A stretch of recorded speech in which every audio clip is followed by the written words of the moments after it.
Hello, hello, hello.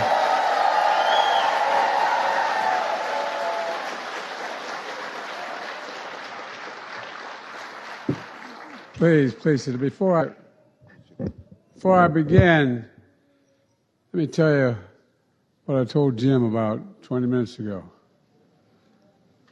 I used to start off as a young kid getting involved in the civil rights. My state, Delaware, to its great shame, anyway, fought on the wrong side of the war. My state was segregated by law. My state, Delaware, was no different in terms of its laws than South Carolina or any other southern state. And like two other states just couldn't figure out how to get and fight inside the South because it was cut off. But the southern two parts of my state, they talk fun like you all do down here, you know what I mean? And but all kidding aside, I used to go when I got engaged. I didn't plan on it. I love reading these biographies now. How I knew I was going to be president, I was going to run for president, etc.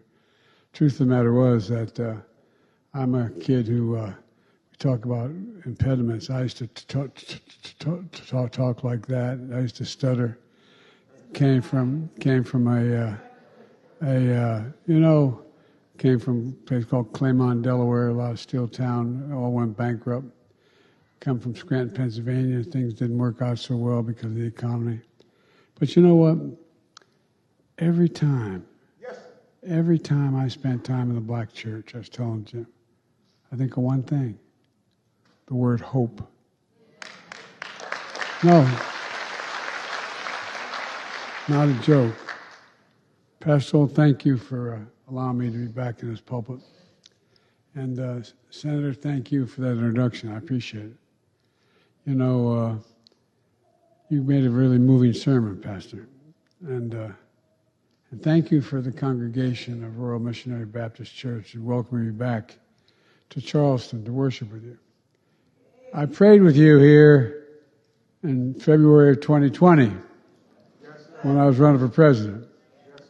On my final full day as president, of all the places I wanted to be was back here with you.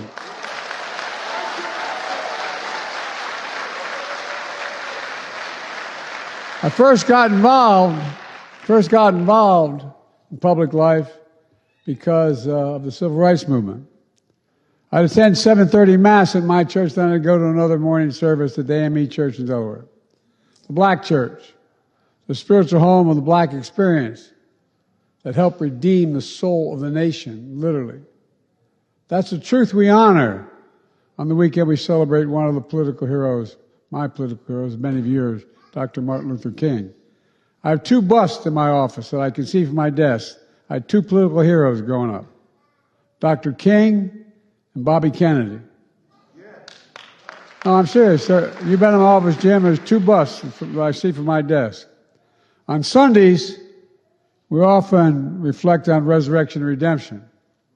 We remember Jesus was buried on Friday and he rose on Sunday. We don't talk enough about Saturday, when the disciples felt all hope was lost. Our lives and the lives of the nation, we have those Saturdays. We bear witness of the day before glory. And some people's pain are in pain, and they can't look away. But what the work we do on Saturday is going to determine whether we move with pain or purpose. How can faith get a person, get a nation through what's to come? Here's what my faith has taught me. Scripture says, as iron sharpens iron, so one person sharpens another person. That's what faith and friendship have taught me. And friends in South Carolina like Jim and Emily Clyburn. I could not be standing there. I would not be standing. That's not hyperbole. I would not be standing here in this pulpit were not for Jim Clyburn.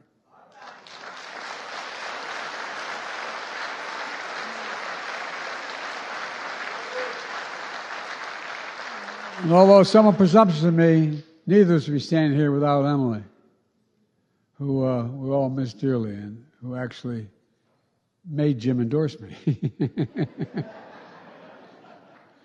Thank you, Emily. South Carolina friends like Fritz and P.C. Hollings, who believed me when I got through one of the most difficult times of my life. When I was a 9-year-old kid, I got a phone call saying my wife and daughter were dead, and my 2 boys were not likely to live. Well, guess what? Jim, Emily, Fritz, and P.C., and so many friends in South Carolina have always been there for me, especially in those Saturdays when I felt all hope was gone. Those days when I buried pieces of my soul. My wife, my daughter, my son Bo, who's the Attorney General of Delaware. When I felt like there was just a black hole in my chest sucking me into it. Anger and rage that I felt at the time. But then friends, your friends bear witness.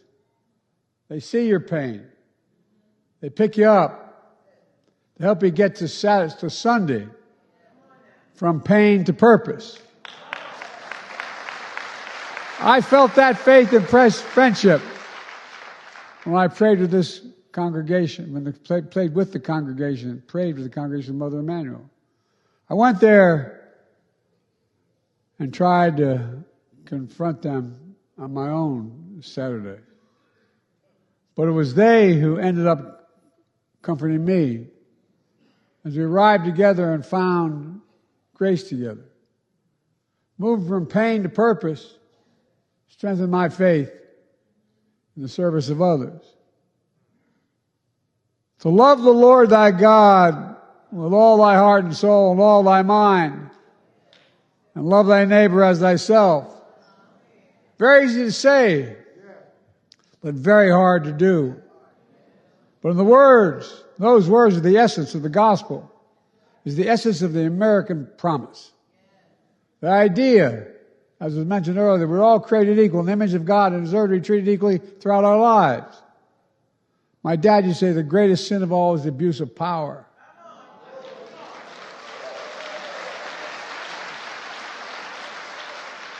We've never fully lived up to that commitment, but we've never walked away from it either because of you and your ancestors before us, who followed light of the North Star even in darkness.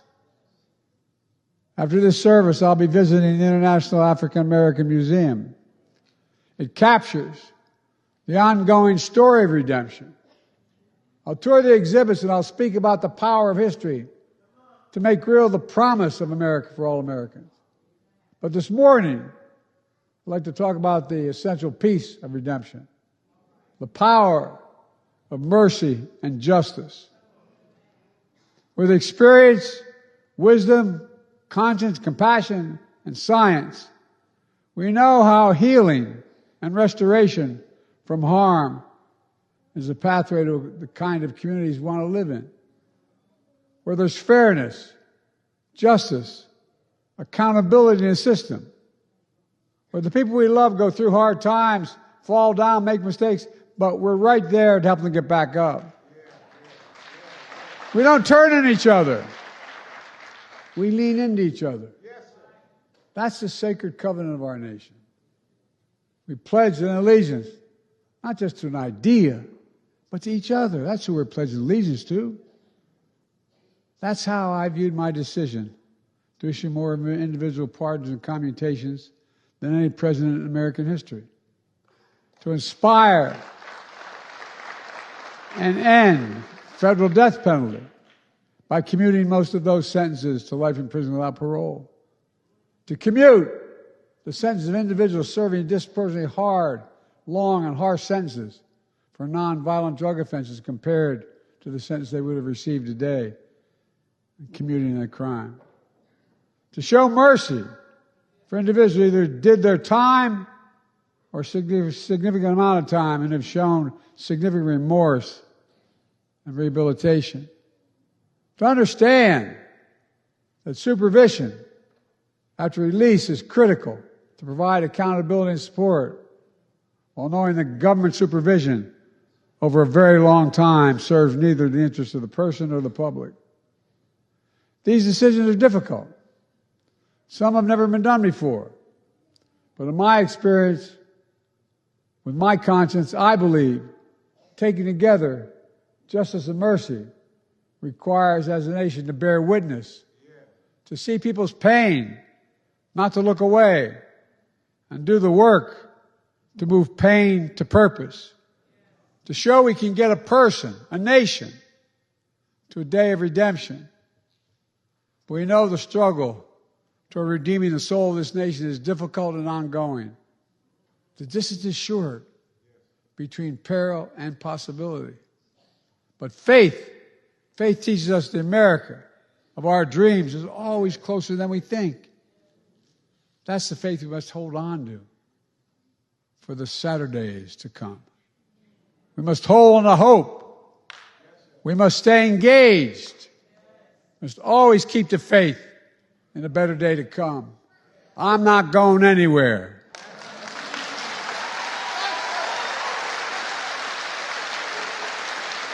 I'm not kidding.